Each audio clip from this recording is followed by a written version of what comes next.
aqui mais uma vez, dar continuidade a essa lição, a lição dessa semana, que é a lição 11, que é a promessa de provisão. Hoje nós estaremos tratando o tópico 3, que é a provisão das necessidades espirituais. Mas antes de mais nada, antes de começar essa lição, vamos orar para que Deus venha nos ajudar a entender o que Ele deseja, que a gente venha aprender e passar para aqueles que precisam aprender sobre Ele. Pai, em nome do nosso Senhor Jesus Cristo, quero te apresentar a nossa vida em tuas mãos. Obrigado por mais um dia. Que o Senhor me conduza, meu Pai, a dar essa aula, mas não saia nada do meu coração, mas sim que venha diretamente de Ti, tudo que sair da minha boca. Em nome de Jesus. Amém e graças a Deus. Amém, graças a Deus. Vamos lá para o tópico 3 da nossa lição, que é a 11, a promessa de provisão. A provisão das necessidades espirituais. O ponto 1 dessa lição vai falar necessidade de salvação. Além de ser corpo e alma, o ser humano também é espírito. Por isso temos necessidades espirituais. A maior delas é a salvação. Essa necessidade foi causada pelo pecado, devido à queda dos nossos primeiros pais. Essa necessidade não é apenas de um indivíduo, mas de toda a humanidade, que carece de salvação.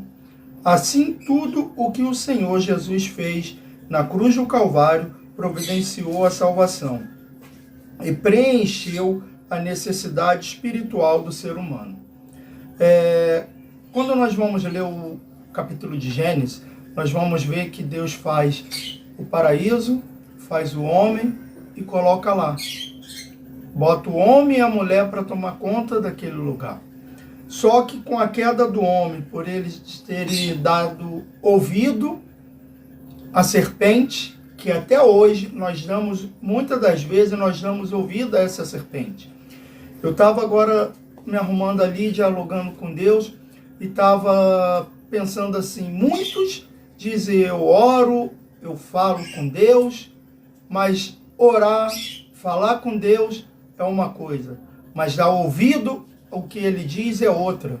Porque muitas das vezes o que fazemos? Nós jogamos tudo nas costas do Senhor e damos as costas porque aliviamos o que estava aqui dentro e não queremos ouvir o que Ele tem para nos falar.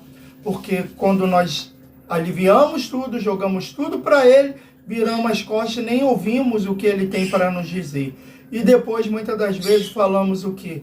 Ah, Deus não falou comigo. Deus até no silêncio fala. Não, às vezes Deus nem estava querendo ficar no silêncio, mas foi você que deu as costas para Ele antes de Ele falar alguma coisa. Porque o nosso mal é pegar aquilo tudo que nós estamos passando ou acontecendo na nossa vida, jogar nas mãos do Senhor e não esperar a resposta. E muitas das vezes, quando esperamos, não querer agir da maneira que Deus falou para a gente agir. Mas quando Satanás vem com as suas palavras, muitas das vezes nós damos ideia. Nós fazemos aquilo que ele quer que as pessoas façam. Então, é por isso que depois da queda do homem, Jesus ele teve que vir aqui na terra, morrer por nós, para levar o nosso pecado lá na cruz do Calvário. Então, prepara o teu espírito. Antes de falar com o Senhor, antes de pedir, falar os problemas que você tem, glorifique o nome dEle. Exalte o nome dEle. Lembre-se que a oração que Jesus ensinou é primeiro exaltar o nome do Senhor. É Pai nosso que está nos céus, santificado seja o teu nome. Entendeu? Então é o que? Primeiramente nós temos que glorificar o nome do Senhor. É dessa forma, é como se estivesse batendo na porta do Senhor, fazendo assim, e Ele falando, entre. E aí você pergunta, tem alguém em casa? Sim, entre. E conversar, falar que Ele é o único que é digno de todo louvor e toda adoração. E permitir com que Ele te repreenda, que se você estiver no caminho errado, ouvir quando Ele falar, mude esse caminho, mude esse trajeto. Porque muitas das vezes a gente está até no caminho errado, mas na direção, está no caminho certo, me perdoe, no caminho certo, mas na direção errada. Então, desde a queda do homem, o nosso espírito necessita da salvação. Ela clama pela salvação. E aí o que a gente faz? A gente age, anda se diz andar na presença de Deus, mas anda de qualquer maneira. Como falam, os filhos das trevas são mais prudentes do que os filhos da luz. Por quê? Porque duvido que eles andem de qualquer maneira. Porque se eles andarem de qualquer maneira, eles vão colher consequências ruins. Já colhem. Porque a gente sabe que no início eles podem até colher alguma consequência boa. Mas lá no final, a gente sabe para onde vai a alma deles. E aí, para onde você quer que a sua alma vá? Ponto 2. Necessidade da presença e direção de Deus. Outra necessidade espiritual de que o ser humano tem é da presença, da direção de Deus na vida.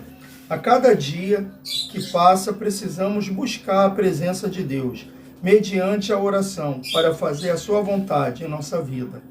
Além dessa preciosa presença, precisamos também da direção divina em nossa jornada. De tempos em tempos, precisamos tomar decisões, fazer escolha e agir. Por isso, não podemos fazer nada sem a direção divina. Para isso, nós temos o Espírito Santo, o nosso ajudador, e a palavra de Deus como bússola. O Espírito Santo nos ilumina no entendimento das Escrituras. É por isso que nos guia em tudo. Ele preenche nossa necessidade espiritual. Quando eu olho aqui, eu vejo, aqui está falando que a presença do Senhor é como uma bússola. Quando a gente pega uma bússola, ela está apontada sempre para o ponto cardeal norte. E quando nós colocamos esse ponto cardeal, quando a gente estudava, que a professora botava no quadro, estava lá em cima, estava escrito norte. O norte estava para o alto. É por isso que aqui está falando, nós devemos usar a presença do Senhor como uma bússola. A primeira coisa que nós devemos fazer é olhar para o alto, que é de onde, como o Salmo fala, de onde vem nosso socorro?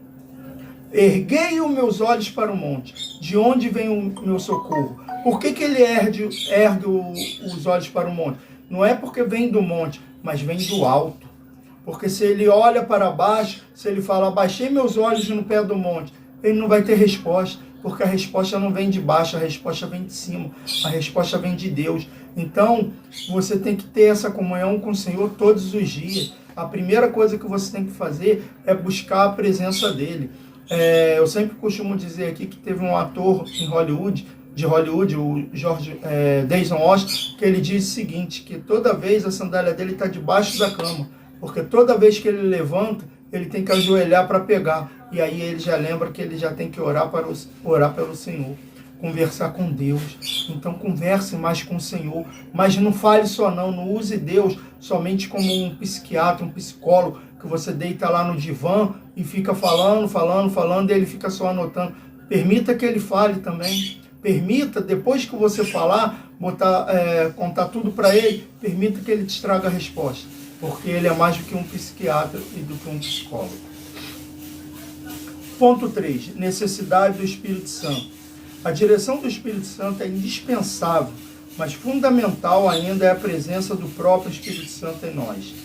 Já dizia o salmista, não retires de mim o teu Espírito, para cumprir a sua missão na terra. O Senhor Jesus foi ungido pelo Espírito Santo. Da mesma forma, ocorre conosco, pois só o Espírito Santo pode convencer o homem do pecado, da justiça e do juízo. Só o Espírito Santo pode nos capacitar para evangelizar de maneira eficaz.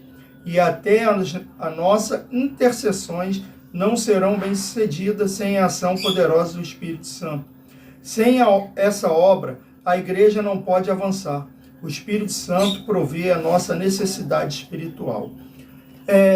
A gente tem que saber que quando Jesus foi embora, ele subiu aos céus, ele falou assim, eu vou, mas não vos deixarei só. Eu deixarei um que vai te ajudar, que vai te consolar, que vai estar contigo. Esse um é o Espírito Santo. Mas muitos não chamam para fazer, para a sua presença.